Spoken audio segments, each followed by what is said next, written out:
ইয়া আইয়ুহাল্লাযীনা আমানুত্তাকুল্লাহ, আল্লাহ বলেন মুমিন আমাকে ভয় করো, হাক্কা তুকাতিহি ভয় করার মতো ভয় করো।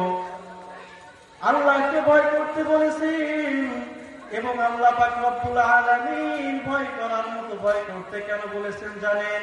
কারণ আল্লাহ পাক রব্বুল আলামিন কুরআনের মধ্যে বলেন, রাসূলের কাছে জানায়া দিয়েছেন হাদিসের মাধ্যমে, এরে নবী আপনার উম্মতদেরকে জানায়া দেন আমি আল্লাহর জাহান্নামের এক ফোঁটা জাহান্নামের আগুন সহ্য করার মতো কোনো বান্দার ক্ষমতা নাই।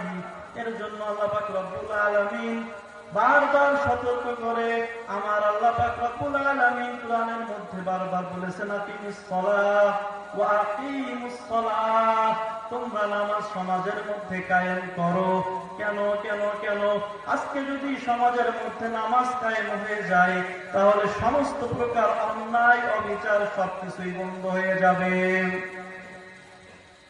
এরে আল্লাহর বান্দা, এরে নবীর আশিক, আল্লাহ কেন বারবার তাকওয়ার কথা বললেন? আল্লাহ কেন এই ভয়ের কথা বললেন? কারণ কোন বান্দার ভিতর যদি এক জাররা পরিমাণ ভয় থাকে তাহলে সেই বান্দা কখনো হারাম খাইতে পারে না, সুদ খাইতে পারে না, ঘুষ খাইতে পারে না, অন্যায় ভাবে অবিচার করতে পারে না, এবং কি কোন আলেমের সাথেও খারাপ আচরণ করতে পারে না, এমনকি কোন আলেমকে বছরের পর বছর কারাগারে ঢুকাইয়াও জেলে রাখতে পারে না। অতএব মুমিন আল্লাহর গোলাম, আল্লাহ তাআলা বলতেছেন আমি আল্লাহ যত বড়, আমি আল্লাহর রহমত তত বড়, আমি আল্লাহ যত বড়, আমি আল্লাহর গজব তত বড়। এরে বান্দা, নবী করিম সাল্লাল্লাহু আলাইহি ওয়াসাল্লাম সাহাবায়ে কেরামদেরকে নিয়ে বসে মজমায়ে জাহান্নামের বিষয়ে আলোচনা করতেছেন। ওদিকে ফেরেশতারা জাহান্নামের ভয়ে মসজিদের ভিতরে ঘোরাঘুরি করতেছেন। জিজ্ঞাসা করা হলো, তোমরা কেন ঘোরাঘুরি করতেছো?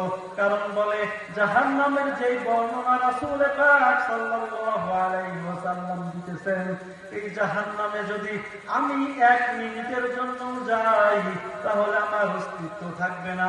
এরে বান্দা, আল্লাহ তো জাহান্নামের বর্ণনা দিয়ে বলেন, 1 জাররা পরিমাণ গুনাহ নিয়ে যদি কেউ কবরে যায়, 2 পার্শ্ব থেকে এমন করে মাটি চাপ দিবে, 2 পাঁজরের হাড়গুলো চুরমার হয়ে যাবে, 2 পাঁজরের হাড়গুলো চুরমার হয়ে যাবে।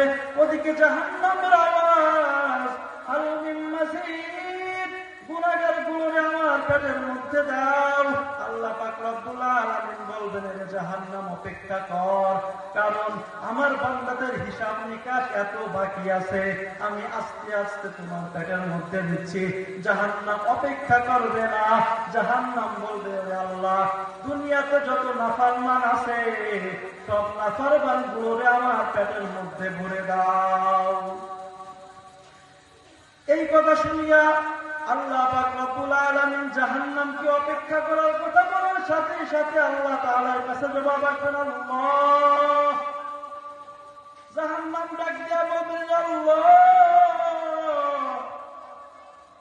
আমার পেটের মধ্যে অনেক গুনাহ, আমার পেটের মধ্যে অনেক ক্ষুধা, আমার ভিতরে গুনাহগার বান্দাগুলো দিয়ে দাও। আল্লাহ পাক রব্বুল আলামিন তখন যখন জাহান্নামকে কন্ট্রোল করা যাবে না, তখন 70,000 ফেরেশতাকে বলবে, এরে ফেরেশতা জাহান্নামকে 70,000 শিকল দিয়া ধরে রাখো, যাতে জাহান্নাম না আগাইতে পারে। 70,000 শিকল দিয়ে যখন ধরে রাখতে বলল,